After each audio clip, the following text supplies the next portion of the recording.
we're good. Good evening, everyone. I'd like to call the September 29th, 2020 meeting of the University City Council meeting to order. Ms. Reese, would you please call the roll? Councilmember Clay. Present. Councilmember Klein. Here. Councilmember McMahon. Here. Councilmember Hales. Here. Councilmember Kusick. Here. Councilmember Smotherson. Here. Mayor Crowe. Here. Thank you very much. During our study session, we did not have a chance to talk about any possible changes to the agenda. So I need to ask Mr. Rose and my colleagues, are there any changes to the agenda for tonight's meeting? Honorable Mayor, I have one change that I would ask, which is removing from the consent agenda item number 2 and placing that as the first item on the city manager's report. That being setting a public hearing for the Avenir project. Okay.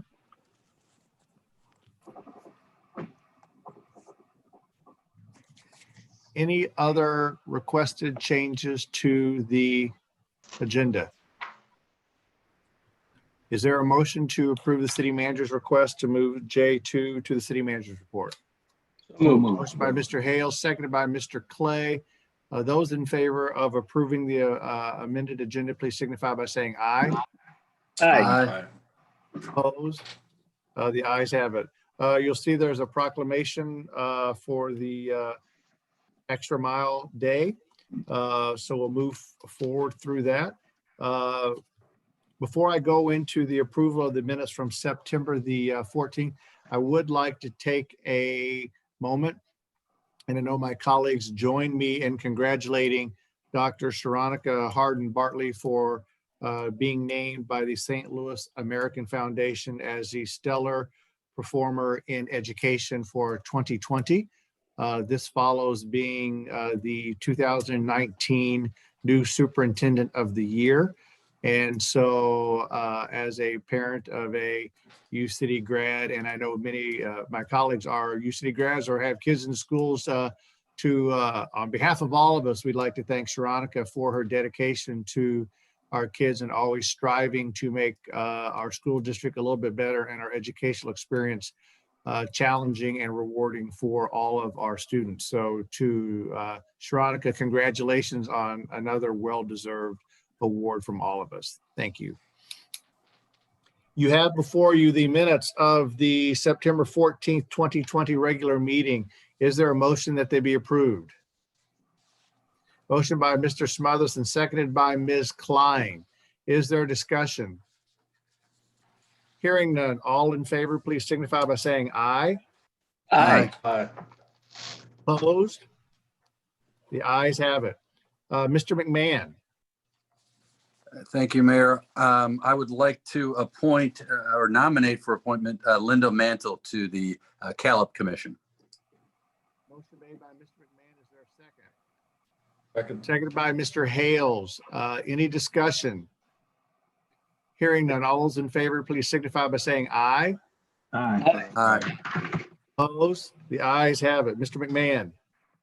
Thank you again, Mayor. I'd like to nominate Siri Moran to the Traffic Commission. Second. Second. Seconded by Mr. Hales. Is there discussion? Hearing none, all those in favor, please signify by saying aye. Aye. Opposed? The ayes have it. The following three nominations are by me. I would like to nominate Edwin Massey to be on the Gallup Commission to replace Kamel Dockett. Is there a second? Seconded by Mr. Kusick. Any discussion? Hearing none, all those in favor, please signify by saying aye. Aye. Opposed? The ayes have it. I would also like to nominate Joseph Cavato to the Land Clearance Redevelopment Authority. Is there a second? Seconded by Mr. Kusick. Any discussion? Hearing none, those in favor, please signify by saying aye. Aye. Opposed? The ayes have it. Finally, I'd like to nominate Eric Wittenauer to the pension boards. Is there a second? Second. Seconded by Mr. Hales. Any discussion? Hearing none, those in favor, please signify by saying aye. Aye. Opposed? The ayes have it. Just real quickly, Ms. Reese, I think we have a typo on Eric Whitnauer's last name. You'll note that both Mike Hart was sworn into the library board, and then I had a hard time figuring out who John Geiger was. I think most of us call him Mike, but I think his legal name is John, was sworn into the LCRA. So thank you very much for that. I think all the members of council were provided by Ms. Reese with the citizen comments that were provided to us prior to today's meeting. To our citizens, thank you very much for participating. And as always, we know that it's a little bit challenging as we move through this process. We now have a public hearing on the annual property tax rates. I'd like to call the hearing on annual property tax rates open at 6:42 p.m. Ms. Reese, do we have any requests to speak? No, not at this time. Thank you very much. There are no requests to speak, so therefore I will close this hearing at 6:42 p.m. I would now like to open the public hearing on the liquor license for Righteous Road Crafts and Spirits at 8630 Delmar at 6:42 p.m. Ms. Reese, are there any requests to speak? There are none. Thank you very much. Since there are no requests to speak, I will close this hearing at 6:42 p.m. We'll now move forward to the consent agenda. You have before you items number 1, 3, 4, 5, and 6 from the consent agenda. Is there a motion to approve the consent agenda as presented? Motion by Mr. McMahon, seconded by Mr. Clay. Any additional discussion? Here, Mr. McMahon, you're muted. You are muted. You are muted. I am unmuted. Just looks like in the packet, just for clarification, that J1 and J2, the underlying materials were put in, they switched. So while the agenda has them right, the materials in the packet. So I just want to make sure we're clear what we're looking at there. That the page numbers for J1 were actually J2, if that makes sense. Yeah, that's correct. They were switched. Attachments. Yeah. Yeah. Okay. Thank you. Duly noted. With that being said, a motion, a second has been made on the consent agenda. Those in favor, please signify by saying aye. Aye. Aye. Opposed? The ayes have it. Mr. Rose. Honorable Mayor and council members, this first item is setting a public hearing for the Avenir project. If the proposed public hearing is set, it provides the those taxing entities or jurisdictions that would be impacted by the abatement should the council decide to provide it to the Avenir project. And so that's what the public hearing allows for, is for those taxing jurisdictions to provide input into that process and to give you a sense of what their thoughts are relative to the requested abatement. I will respond to any questions that you have. I would have, first off, is there action to be taken on this? Do we need to set it tonight, or is that just for our information? Honorable Mayor, it is intended to set the public hearing tonight. And so if it is approved by the you and the council, then we would advertise the public hearing for a future date. So could I first ask for a motion that we allow for the public hearing on October the 12th and see if it rises or falls? Am I correct? Anybody? This may be being done a little bit differently than normal. So I'm kind of looking at Gregory and John to see do I need a motion to have this conversation or ask questions? I believe if a motion is made, it would be appropriate to ask questions. Correct. That Or was kind of respond to my, any questions. I was kind of looking to see if I think I have Mr. Smotherson making a motion. I got Mr. McMahon. You know, I'm doing my Hollywood squares trying to see who's got their hand up first. Thank you very much for making that motion. And my only question as we move forward with this is that And I think that, I think I know the answer to this, but I am hopeful that we will both look at the policy that we currently have and then talk about having someone look at all the numbers for us. Am I correct on that, Mr. Rose? Honorable Mayor, that is correct. Mr. Smotherson, I think and then Mr. Hales. My question, thank you, Mayor Crow. My question is, with this public meeting or public hearing that we're going to have, with the other entities that are affected by this or involved, are their involvement in this meeting or participation going to be heard, seen, or how is that going to work in reference to this meeting?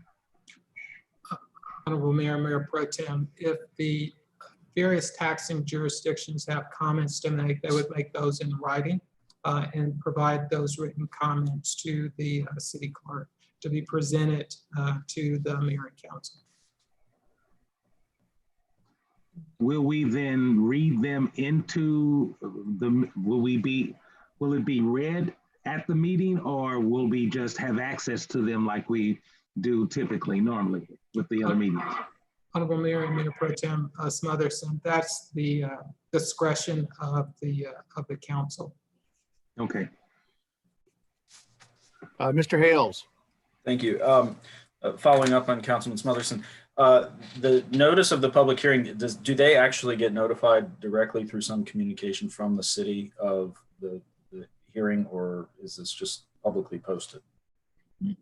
Honorable Mayor, Councilmember Hales, I'll defer to John. I know we typically notify them. Yes, we do notify them, and we also send the development plan with the tax abatement request. So they will receive the materials at least 10 days in advance of the hearing. Okay, thank you. And then to the city manager, following up on the mayor's question about process, do you have a rough anticipated timeline for the consideration of the tax abatement part as far as doing the due diligence and then coming back? This is not like a liquor license like we had tonight, where we're having a public hearing and in the next meeting we're going to have a recommendation and be asked to take any kind of action on abatement. If you could just explain the process and timeline. Honorable Mayor, Councilmember Hales, in order to formulate a recommendation to the mayor and council, as well as for the council to hear firsthand with regards to what the taxing jurisdictions think about the request, there has to be the public hearing that provides them with the opportunity to do that. After the public input is received, I'll certainly be making a request to have a third party evaluate the request abatement that's being made and to fold that into a recommendation that I will eventually provide to the mayor and council for consideration as to what, if any, tax abatement is appropriate. As you know, you have recently engaged the Planning Commission as well to really take a very close look at the policies that we are under that provide guidance to the amount of tax abatement that the city provides. And so we could very well delay advancing any of the three until that discussion with the Planning Commission is had and a recommendation on the policy is provided to the mayor and council. But that will be at the discretion of the mayor and council. All right, I just had one more. That was sort of my next question. Given that the Plan Commission is now going to be taking a look at and studying the abatement process as this abatement policy that's been in existence for 15 years exists in the document that they are responsible for making the comprehensive plan,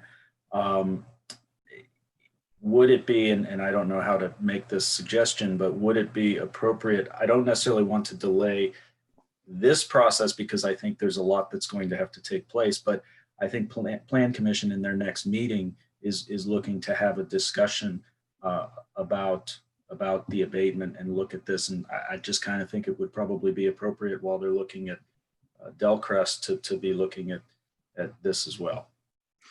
Honorable Mayor, Councilmember Hills, we'll have an opportunity, I believe, to marry both processes together. What the actions being taken by the Planning Commission, as well as the analysis that will be required by PIPE staff, and if you allow it for a third party to evaluate the request as well. Okay, thank you. Questions, Mr. Clay? Thank you, Mayor, and I appreciate this item being pulled out. I think it's significant. My comments aren't long, but I will say that I appreciate the study that's being taken on these, because we are getting what seems to be an unusual number of requests for abatements. That's not something that my understanding has been typical. And so I like the idea of looking at all of these comprehensively. And I think I would be remiss if I did not acknowledge Councilmember Hales and his work in the Delcrest process and making sure that these kind of esoteric issues of abatement are really held up for the council to really take a look at, and for the appropriate commission to take a look at. These issues are not as visceral as trees and parking and those kind of things that we deal with every day, but have significant impact on the city and some of our city partners. So I appreciate Councilmember Hales and this body really taking the time to look at these abatement issues as closely as we are. Else has any, Mr. Hales? Oh, I just couldn't hear you. Oh, sorry. I am. Are you all having trouble hearing me? Okay. You go in and out. It's going in and out, yes. Yep. I apologize. We have a motion before us and a second. We've had discussion. Those in favor of the motion before us, please signify by saying aye. Aye. Opposed? The ayes have it. Mr. Rose. Honorable Mayor and council members, this next item is a presentation that I have asked Chief Hampton to provide to you that provides you with an overview of our current K-9 program. And so I will turn the discussion over to Chief Hampton. Chief. Good evening, Honorable Mayor, members of the council. Just want to give a brief update. Can everyone hear me fine? Okay, want to Yes, give sir. a brief update on the K-9 program for the University City Police Department. Our first K-9, Mikey, came to us back in 2008. That was a combination of grants, police funds, and what have you. It brought Mikey and his handler, Officer Margot, who was already with the department. And of course, after several successful uses of tours of duties, K-9 Mikey eventually died in 2015. So we got approximately 7 years of service out of K-9 Mikey, the K-9. Very useful. Like I said, the very first one for the community here in University City. It was not until 2018 where we were approached by the Ryan Griffin Foundation, the family of Ryan Griffin, who had passed away from drug addiction and an overdose, at which time they were donating dogs to worthy communities, worthy law enforcement organizations, and they deemed University City worthy of that.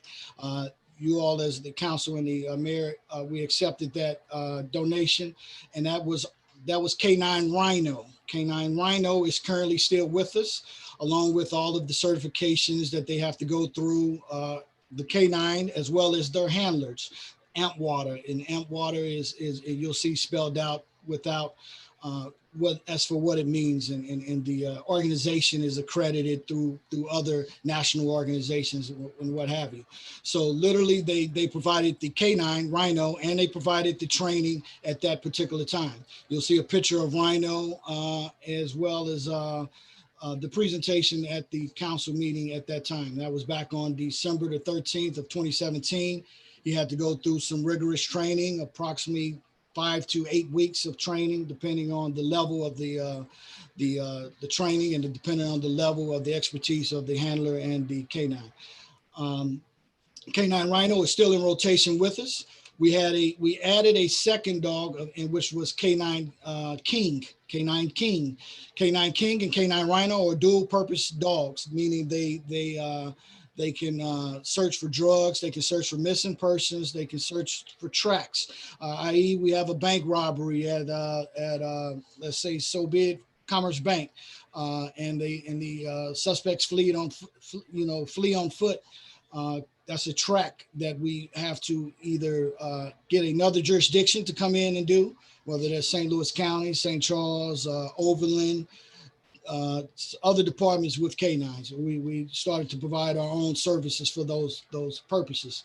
Canine King, like I say, started in 2019, went through some of the same rigorous training. He went through with handler Canine Casey, who has since resigned and retired out of law enforcement. He's not retired, he's resigned. He's done with public service at this point. So as you see in the picture, Canine King is reassigned to a new handler, Canine handler Officer Kevin Smith. Kevin Smith is a veteran. He had some dabblings with canines in the military service, 2 tours of duty in the Marines, as well as some of his other police departments prior to coming to University City. Canine King is probably our youngest dog, I still would say. I think he's under the age of 2 years old, or right at 2.5 years of age. And let's move on down to Canine Ghost. Canine Ghost, this was pretty much a lucky find for us. Literally, we were hiring Officer Franklin as a probationary police officer who has approximately 8 years of service. He was initially trained through MetroLink Public Safety organization with explosive and bomb handling techniques with Canine Ghost. Canine Ghost is a bomb specialist. He's not a drug specialist. So you can only train the dogs one of the professions, one of the expertise, meaning that they all train in tracking, but they have to be trained either in drug sniffing or article sniffing, or as well as explosives. So anything with explosives, Canine Ghost is our expertise on that. And this was, like I say, this was a lucky find because we were not really looking for the third dog, but at this particular time, Canine Ghost is owned by Officer Franklin. Officer Franklin, and literally that is a somewhat of a technique that dogs for some agencies, if they retired them out and they're not using canines any further, like Bi-State isn't, they contract those services out with St. Louis City, St. Louis County, State Patrol, and what have you, and the feds. We kind of came upon this with the fact that Canine Ghost was just sitting and waiting, and we did not want him to just wait in vain if that was the case, especially with an expertise that we can utilize for religious institutions or government buildings or schools. We get a lot of calls dealing with said bomb threats, and with being able to sweep through that to confirm or clear those areas, that is a plus for us. You'll see underneath there is some snippets of the policies that we have. We have a very detailed policy with our canines and crowd control and crowd management. I know that was one of the questions that come up. Canines are not to be used whatsoever within that. We don't even put the handlers within the crowd control security aspect when we're dealing with anything of civil unrest or even dealing with peaceful disturbances or peaceful protesting. So literally that is spelled out in our policy, within our standards for the Missouri Police Chiefs accreditation as well, also with CALEA accreditation. So the deployment of the K9 has to be approved not only by a supervisor, but upper level commander or myself. So meaning that we do get some instances where some communities who do not have these services and they are neighboring us, whether it's something that, i.e. a bomb threat in a nearby religious institution or a school. Say you have a Normandy High School bomb threat. And now we have the services of utilizing K9 Ghost and Officer Franklin if they're on duty. This is only if the mutual aid that we provide on that aspect is only if they are on duty. And the same as ours. This rotation of the 3 K9s, it gives us greater length of coverage for not only midnight graveyard shift covering, as well as 7 days a week. There is some type of K9 service being performed by the University City Police Department, as opposed to going down 2 days out of the 7-day week. Previously with only 1 dog, as well as with 2 dogs. Now, I do want to mention the purpose of having multiple dogs, as well as the fact that you can wear out a dog, i.e. that 7-year stint that you see for K9 Mikey could have been stretched out maybe a little bit further if there was a second dog. And the wear and tear that you're doing on these dogs, or whether it's and these are they're members of our department, but they're useful resources and tools as well. They're not simply pets. Even though they're treated like pets, that they are trained to do specific tasks, and whether that's find a bad guy, or find a missing child, or find a missing dementia citizen. It helps us track in a very quicker pace, along with our technology like the drones. Let me go down to some of the stats, I guess, for 2019, and I covered the incident for calls for service, over 1,564 calls, 0 bites. There's 0 bites. We're not a department out here looking for biting and apprehensions in that way. These dogs, when they're doing tracking, they are led by a leash. They're not let off of a leash. They're led with their handlers are trained to track with the leash and to do a sniffing, just to give a tip as to where these suspects and perpetrators are hiding or located, or whatever the case is. Chief Hampton, you might just hit some of the high points and then open it up for questions. I sure will. Sorry about that. Notable cases, you have over $40,000 in cash seized for 2019 from our K9s. You have drugs, narcotic sniffs of 23. You have several, no complaints. You also had no complaints received for the past 2 years on our K9s or our handlers. Besides that, we have grants. One last thing I'll touch.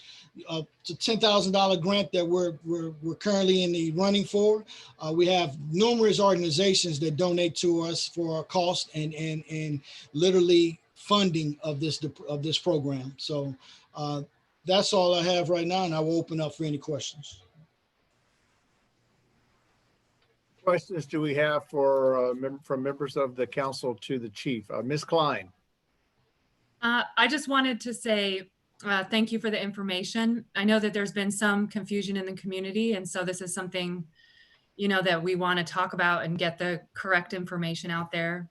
I did, give the information that you gave me to a constituent who's had problems, and, asked if there were any concerns or, questions that he had, and I haven't heard back. So, this is something that I hope that we can have an ongoing discussion about, and I really appreciate your presentation, Chief Hampton. Not a problem. Thank you, Council President. Questions from members of the council? If not, to the chief, thank you very much for coming before us to provide the information. And we kind of like the backdrop you got working there. I think you got the most creative backdrop of all of us. You're kind of putting us to shame. We're kind of boring compared to you. Thank you, Mayor. Thank you. Thank you. Mr. Rose. Honorable Mayor and council members, item K2 asks council to consider fee increases for the Ruth Park Golf Course. I'm recommending an increase in fees for our Ruth Park Golf Course to have them reflect the market and enable us to fund more improvements at the golf course. The fees were presented to the Parks Commission and were supported by the Parks Commission. So I believe Mr. Dunkel and I can respond to any questions that you might have. Thank you very much. First, before us, we have a proposal from the city staff to increase the parking fee, excuse me, I apologize, the fees at Ruth Park Golf Course. Is there a motion to approve? Motion by Mr. Smotherson. Is there a second? Seconded by Mr. Clay. Any discussion or questions? Mr. Kusick. Yes, thank you, Mayor. Mr. Rose or Mr. Dunkel, are the fees, I didn't look at the details of the fees. Are the fees different for University City residents versus non-residents at our golf course? Mr. Dunkel? Councilmember Cusick, yes, they are. If you look in there, they're broken up discounted fees versus general fees. And to get the discounted fee, you have to show your proof of residency. So you do get that discounted fee. Good, thank you. Other questions? Mr. Smotherson. Thank you, Mayor Crow. Just a quick question for Director Dunkel. I just wanted to find out the fee increase. This is only in reference to, or should I say, this is not in reference to a future new golf facility. Is that correct? That is correct. Okay, thank you, sir. Any other questions? Mr. Clay. Yes, thank you, Mayor Crow. I just wanted to get some clarity in my paperwork. I can't put my hand on the grid that was came as a part of our attachments. I understand that there was a new category added. We've had general residence, senior, but was there a new category added? And forgive me, Yeah, it's on. K23. Yes, Councilmember Clay. To answer that, there is a new category, the UC Lion, and this is something that we wouldn't put Yes.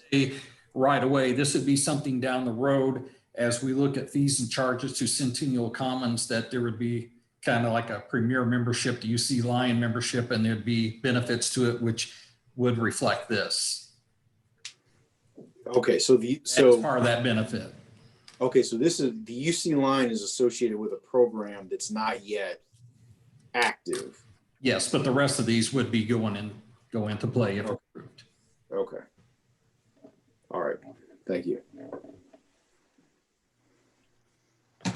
Any other questions from members of council? Hearing none. All those in favor, please signify by saying aye. Aye. Aye. Opposed? The ayes have it. Mr. Rose. Honorable Mayor and council members, item K3 asks that you consider a small business assistance program for COVID-19 forgivable loan. I'm recommending round 3 of a $850,000 EDRST funding for a program.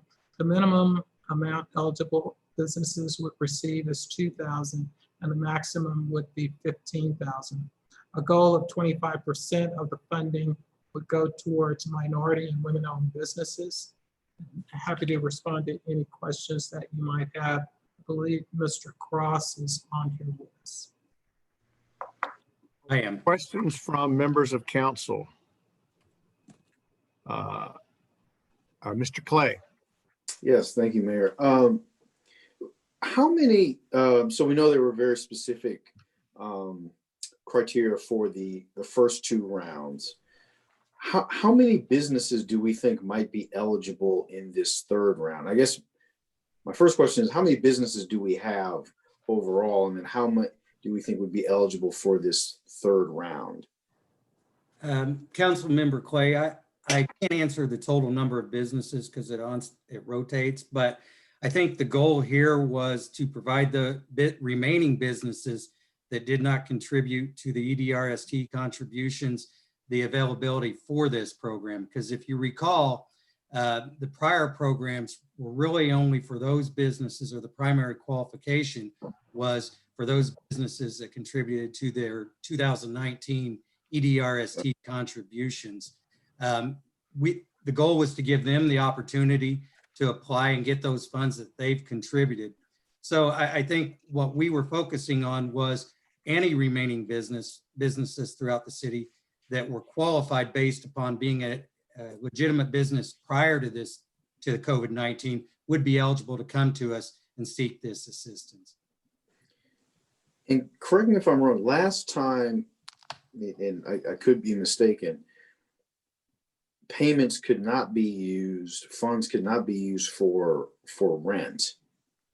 Correct. Is that provision still in play, or has that been removed? That is still in play, and it's identified in the round 3 guidelines. Okay, okay, Yes, sir. okay.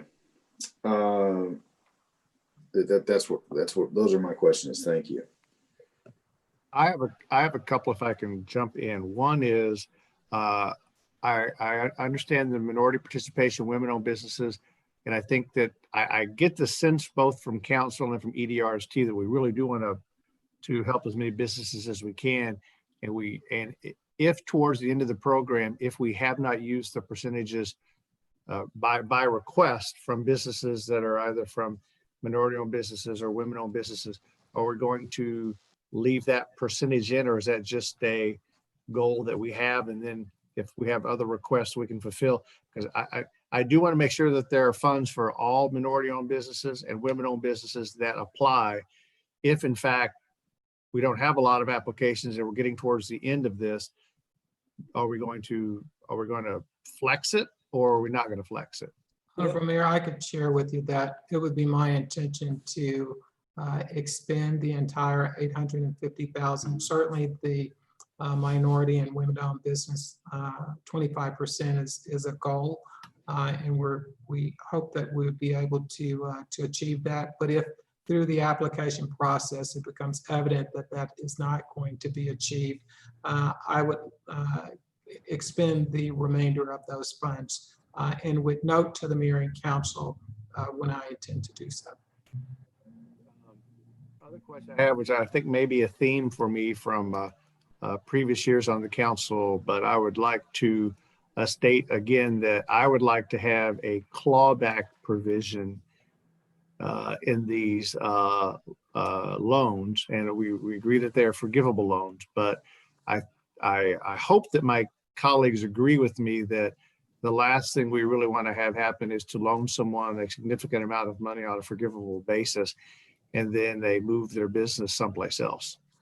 And so I would hope that everyone is amenable to there being some provision that as long as the loan is out there, or whatever the case may be, however this gets worded in the documentation, as long as the loan is out there, that you have a business, that your business needs to be operating in University City. And the reason I say that is if you do pay attention to what is going on, we have had one of our businesses who has now moved from the U City side of the loop to the city side of the loop.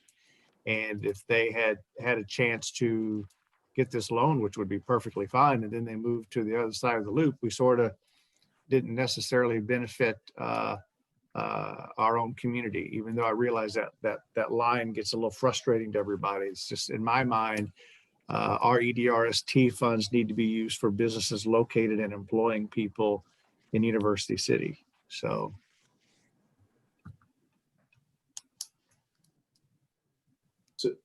Mayor, to follow up to your question, so was that in the previous rounds?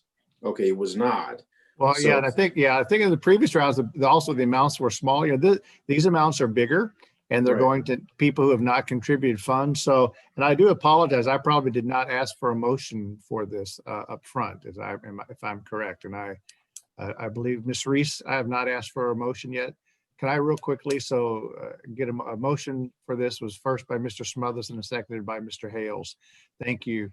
Mr. Rose, I think unless I believe that you and staff would be comfortable with us making some form of a clawback amendment to the Small Business Administration Program. Am I correct? Honorable Mayor, that's correct. We'll incorporate that into the guidelines, that clawback type of wording. We'll work with our legal attorney, Mr. Mulligan, to ensure that we have the proper wording for it. And I really don't want to wordsmith this too much in this meeting. I hope that my colleagues trust the fact that we're going to do a clawback and that that Mr. Mulligan can put the appropriate language into the documentation so that if a business does relocate, we have the right to request the funds back. With that, though, having said that, I prefer not to make amendments myself. Is anyone willing to make an amendment regarding clawbacks that will allow Mr. Mulligan to change their criteria? There's a motion made by Mr. Hales. Is there a second?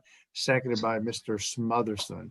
So just so everybody knows, we do have a motion on the floor and an amendment. And while we've got those two things on the floor, you can feel free to ask any questions you would like, or we can take care of the amendment and then we can take care of the major motion later. Does anyone else have questions regarding the EDRST loan program as presented? Ms. Klein.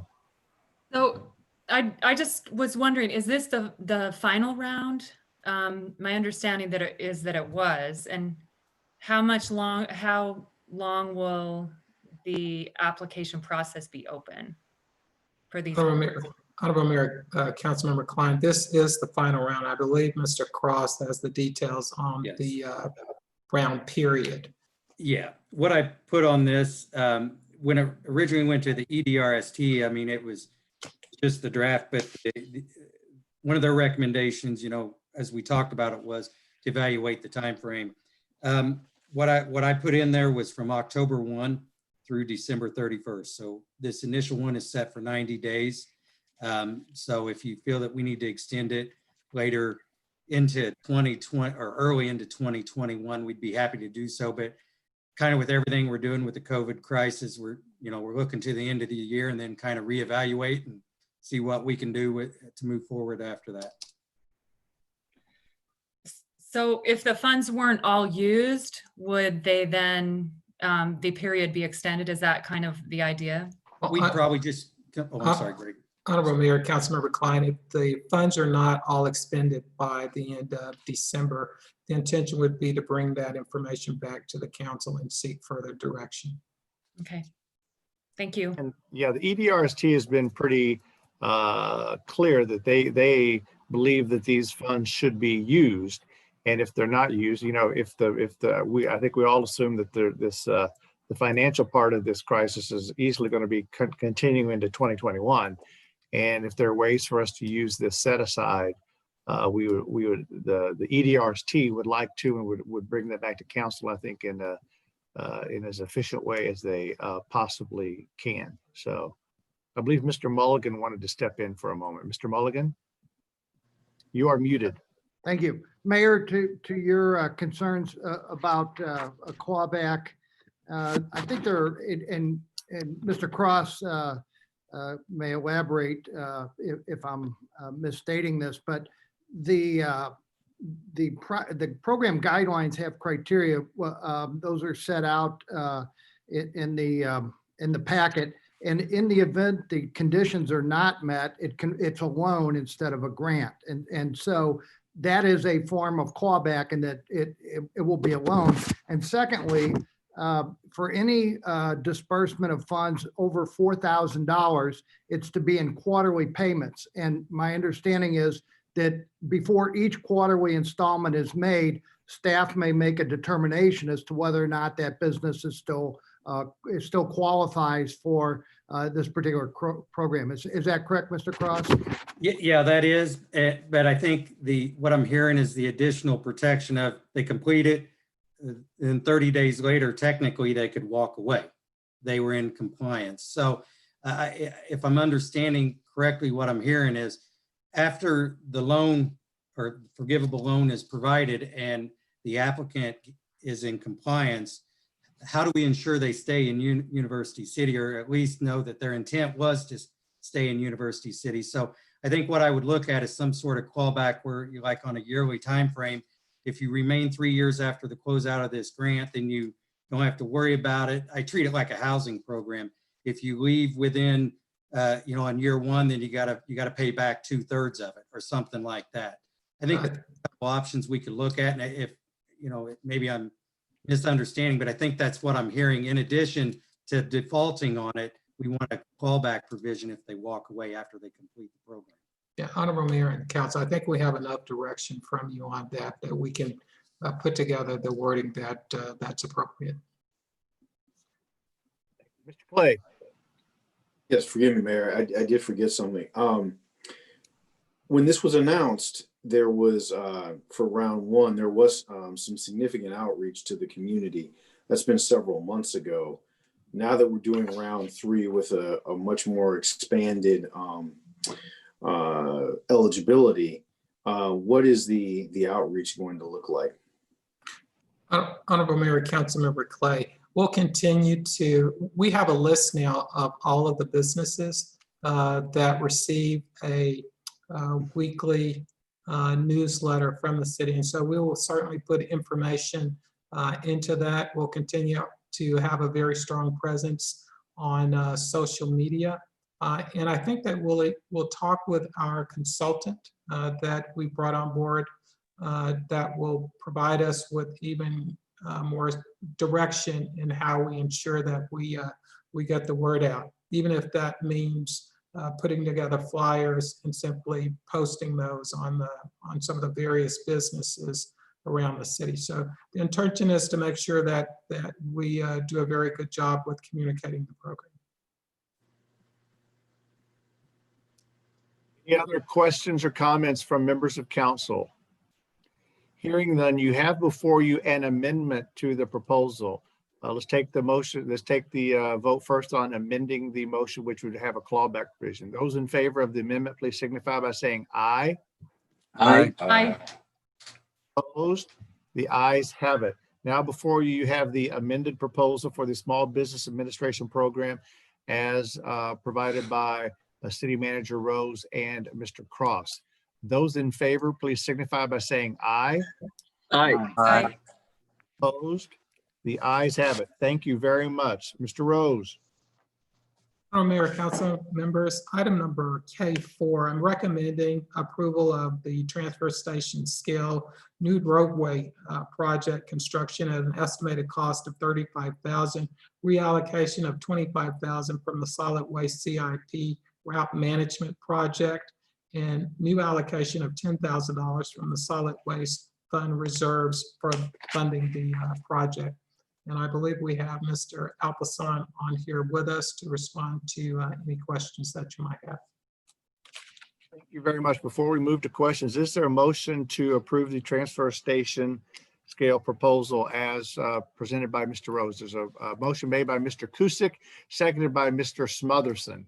Are there questions of the director or of the city manager? Mr. Smotherson. Thank you, Mayor Crow. I just had a quick question. In the diagram of how we're going to create this new roadway or entrance into the scale, I didn't notice an outlet for it. I mean, I see that where the entrance is, or is that entrance going to serve as both? And I couldn't tell by the diagram. Mr. Alpasan, would you like to respond to that? Yeah, it's going to be an entry point, exit out through the other gate that we have through the parking lot of the community center. Okay, thank you, because it didn't indicate that. So I was kind of wondering how trucks that size were going to turn around and come back out the same place. So thank you. Yeah, I think Mr. Hales, were you? No, that was part of my question. All right. Any other questions of Mr. Rose or the director? Hearing none. Those in favor, please signify by saying aye. Aye. Opposed? The ayes have it. See none. I thank you for joining us this evening. That was a quick Q&A for you. Let's see. Let's move forward. Mr. Rose, I believe that concludes your section of the agenda. Am I correct? That's correct, Mayor. Thank you. We can move forth now to resolutions. May I have a motion to introduce resolution 2020-13? Motion made by Mr. Hales. Is there a second? Seconded by Ms. Klein. Honorable Mayor, this might be worth some comment. Okay, on it. absolutely. I'm recommending that we maintain the tax rate at the 2019 level. If approved, this would result in a voluntary lowering of the property tax rate to the 2019 level. If you recall, the budget that you recently approved was constructed based upon the property tax rate at a 2019 level. The county has come back and indicated that we have an ability to, you have the ability to increase those property taxes slightly, but because the budget was constructed on the 2019, I believe maintaining it at the 2019 level, we certainly are able to operate within that, with that level of funding. Thank you very much. So you have before you the resolution setting the levy and fixing the rate of property taxes to be collected in the year 2020. Are there any questions of the city manager or staff by members of council? Hearing none. Those in favor, please signify by saying aye. Aye. Opposed? The ayes have it. You now have before you Resolution 2020-14, which is a resolution requesting the St. Louis County distribute $47 million of CARES Act funds on a per capita basis to municipalities within the St. Louis County to be used for eligible expenses. Is there a motion to approve? Motion by Mr. McMahon, seconded by Mr. Clay. I was thinking there shouldn't be shouldn't be any trouble getting anybody to make the motion on this one. I think that we've had a conversation about this before, but I know that the city manager and his staff are here to answer any questions. I think our portion of this is 3.2. Am I in the ballpark of that, Mr. Rose?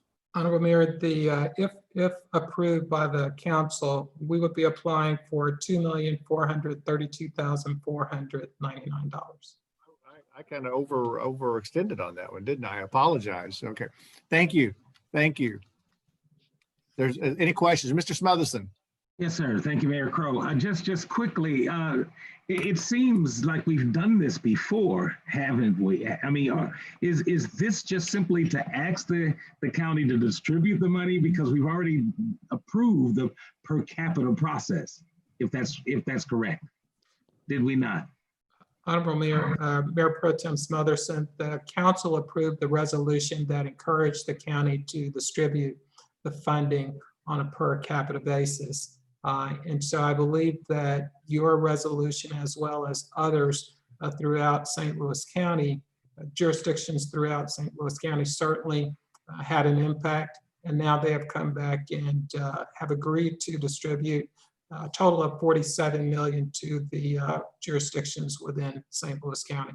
This authorizes me to make application for those funds and to accept those funds. Okay. Yeah, the first was just our effort to make sure that we got it on a per capita basis. That was something that we needed to do because there was a lot of different jockeying regarding how the money was going to be caught up. And then this is per the request of the county as to how we now get our funds, is that we now have to pass a resolution requesting the funds. Okay. So we've now made there's been a motion and a second. Is there any other questions or concerns? Mr. Kusick. Yes, and I believe, Mr. Rose, do you yet have the stipulations from the county or the federal government, whoever is stipulating what the funds can be used for? When will you have an idea of that? Honorable Mayor, Councilmember Kusick, we know what the CARES Act allows. We have not yet received the agreement from the county. So my intention would be to inform the city council once that agreement is received and what's contained within that agreement. I'll end up making a decision as to whether I believe that it is appropriate to bring that agreement to the city council, or if it's just a standard agreement. Very good, thank you. Madison. And I'm sorry, one more question. And is this going to be half or whole? That's my question. Honorable Mayor Pro Tem Smotherson, the way the process works is that you make a preliminary application. They provide you with half of the funding based upon that preliminary application. after you provide all of the documentation for the entire allotment, then they will provide you with the second half of that funding. Thank you. Any other questions? Hearing none, those in favor, please signify by saying aye. Aye. Opposed? The ayes have it. Thank you very much. We now move to bills. Bill number 9411. Who would like to introduce? Mr. Smotherson. Ms. Reese, may we have the first reading? An ordinance fixing the compensation to be paid to city officials and employees as enumerated herein from and after its passage, and repealing ordinance number 7129. Thank you very much. We now have bill number 9412. Who would like to introduce? Mr. Hales. Ms. Reese, may we have the first reading?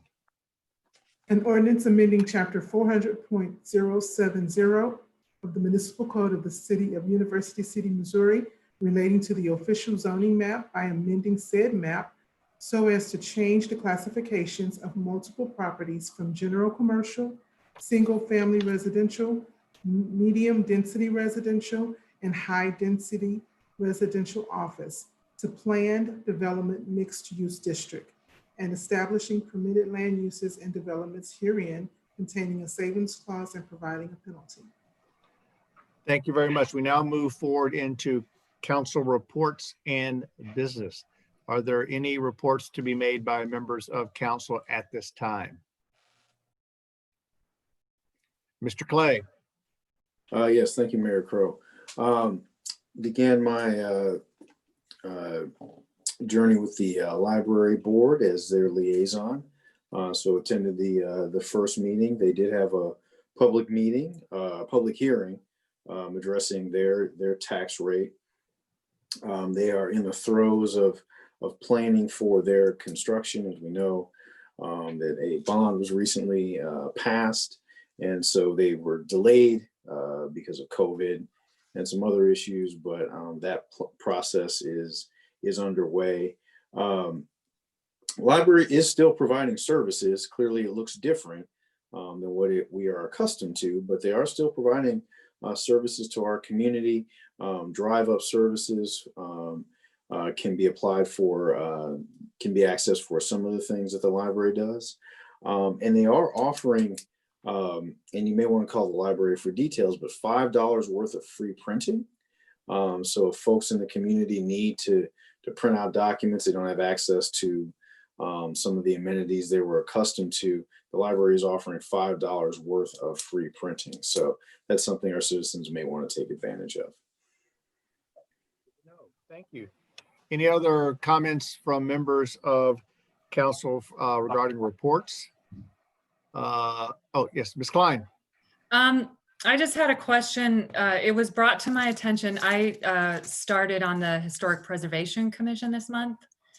And it was brought to my attention that there are now 7 members on that commission, but that it's supposed to have 9, or it allows for 9. So I don't know if that's something that we need to discuss or change, or if we just keep it with the 7. I think that if it is allowed by 9, and if members of council have vacancies that they would like to move up to 9, I think that's fine for us to move up to. I think probably we need to, those terms that are expiring now, we probably need to get filled quickly as we can, because I think there are a number of vacancies on there. Am I right, Ms. Yeah. Klein? Yeah. So I would urge my colleagues, if you have a vacancy, or better yet, if you know someone who would like to serve on historic preservation, please make outreach to your colleagues, because I think we'd like to get that matter addressed quickly. And again, Ms. Klein, I think I don't know that I speak on behalf of my colleagues, but with you as the liaison, if in fact you feel that a 9-member commission would work better than a 7, I think all of us would work with you to bring it up to 9. I think we all struggle at times to find people to serve on commissions.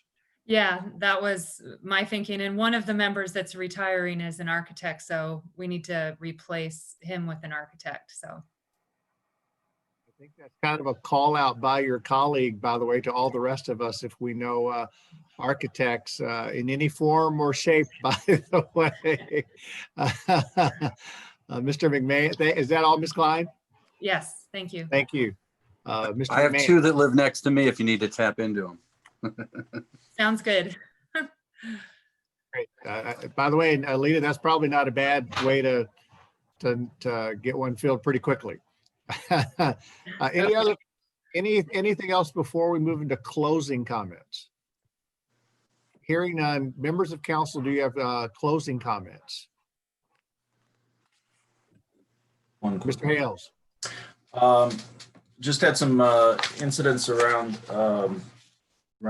my neighborhood recently of people trying to get into cars late at night. And in one case, a car was stolen, which I think was unlocked, and there may have been a key in it. But just want to reiterate and state that we all have to be vigilant. And one of the cases, I happened to be awake in the middle of the night. My neighbor's car alarm went off, and I called the police and told them, and actually saw a guy walking down the street checking other doors. If you hear a car alarm go off in the middle of the night, to anybody who may be watching, I think Chief Hampton would agree, call the police and let them know that it's happening, because the quicker they get there, the better shot they have of trying to catch somebody and hopefully recover any stolen goods. So anyway, thank you. Ferguson. Yes, sir.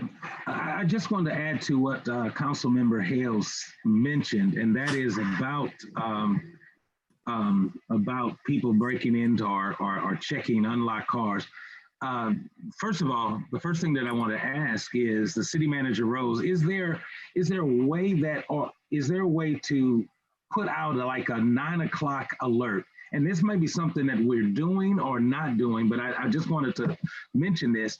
Is there a way to put out a 9 o'clock alert on Facebook, on Nextdoor, reminding everybody to go out, check their cars, and lock the doors? I mean, can we have a citywide alert, sort of kind of, that just reminds people on social media or however we can do it, just reminding people?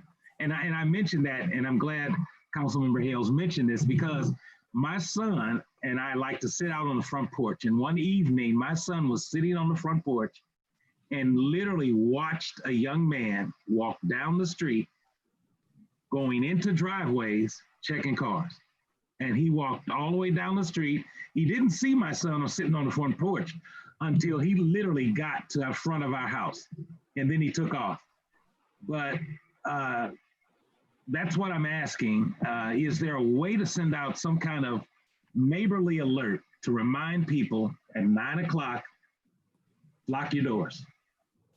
Honorable Mayor Pro Tem Smotherson, I'll certainly confer with Chief Hampton to see. Seems like we should be able to do something to send out an alert to our residents, through via social media, but let me discuss that with him and respond back to you. Mr. Rose? Yes. If I may, we do participate with Nextdoor and Facebook already with those alerts for that. So that goes out on a regular basis. I think Councilmember Hales can confirm that we do send that out. We're getting a lot of residents that pretty much say they rather gamble with not having a window broken than leaving the door unlocked and people rambling through it. And it's an uphill battle explaining that windows is getting broken is not the trend right now. And I just want to say thank you. I don't check necessarily Facebook and all of that on a regular basis, so I wasn't sure, but thank you. Yes, sir. Any other closing comments? I have a couple before we take a motion to go into closed section. First off, I'd like to thank the city manager and his staff, as well as Jessica Bueller, for 2 successful movies in parking lot number 4. We're hoping to continue that and continue to have other reasons for people to come visit the Loop. Hopefully all of you have seen the additional dining areas that are outside many of our restaurants. So again, we're trying to do what we can to support our businesses in the loop, and I'm sure throughout the city as well. A couple of things I want to beg your indulgence on, and I should have done this at the beginning of the meeting, and it simply, I simply did not read my notes. So to that, I apologize to all of you. And I do want to take a moment and recognize and appreciate and ask for a moment of silence for Justice Ruth Bader Ginsburg, who passed away and has now been laid to rest next to her husband in Arlington National Cemetery. Similar to John Lewis, she signified so much of what is right in our country, a lifetime of struggle for what is right, for independence, for equality, for doing things the right way. I tend to think that she and John Lewis are right now having a great conversation about the struggles and how they overcame many of the challenges that were presented to them and have left the world a much better place. To all of us who have daughters, I think we have another person now that our daughters can look up to and probably have for some time. And it's amazing to me that we now have a new political, if you will, or judicial symbol, which is a collar necklace that I think is taking on a whole new meaning for many women and for young ladies, particularly across the country. As I think probably all of you know, she was born in 1933, was named to the Supreme Court in 1993 by President Bill Clinton. She approached her responsibilities on the court in a very serious way, yet also with a great deal of humor. I think many of you may know that one of her best quotes came actually from her mother-in-law, where she said, "In every good marriage, it helps to be just a little deaf." And I think that's probably good advice, frankly, for all of us. And on a more serious note, she said, "Fight for those things that you care about, but do it in a way that leads others to join you." So I'd ask my colleagues to join in a brief moment of silence for the legacy of Justice Ruth Bader Ginsburg.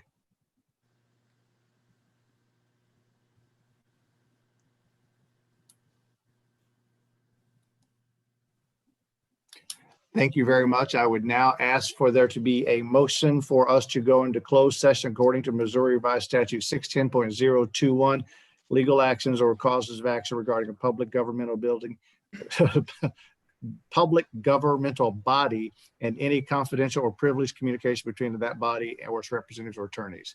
Is there such a motion? Motion made by Mr. Hales. Is there a second? Seconded by Mr. Kusick. Ms. Reese, would you please call the roll? Councilmember Klein? I believe she is muted. Yeah, she's muted. Councilmember McMahon? Aye. Councilmember Hales? Aye. Councilmember Kusick? Aye. Councilmember Smotherson? Aye. Councilmember Clay? Aye. Mayor Crowe? Very much to all the members of the public. Thank you for joining us. This concludes the public portion of our meeting. To our members of council, we will be joining in closed session in just a couple of minutes. Thank you.